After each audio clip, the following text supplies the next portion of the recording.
सिंध हुकूमत 35 national games 2025 लाइ फंडनि जी मंज़ूरी ॾेई छॾी।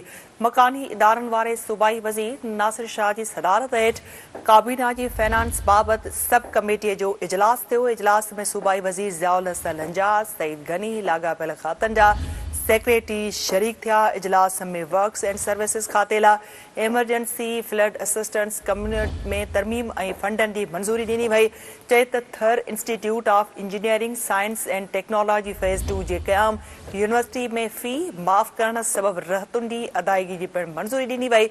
इजलास में नॉन एडीपी स्कीमुनि, यूनियन काउंसिल्स लाइ तरक़ियाती फंडनि जी फ़राहमी, सखर में नॉन एडीपी स्कीमुनि जी पिणु मंज़ूरी ॾिनी वई। मकानी इदारनि वारे सूबाई वज़ीर नासिर हुसैन शाह जो चवणु आहे त फाइनेंस कमेटीअ जो मक़सदु सूबाई इदारनि जे मनसूबनि जूं माली मुश्किलातूं ख़तमु करणु आहे। सूबाई वज़ीर जो वधीक चवणु आहे त फाइनेंस कमेटीअ में फंडनि जी मंज़ूरी कमेटी मेंबरनि जी गॾियल मुशावरत सां कई वेंदी आहे।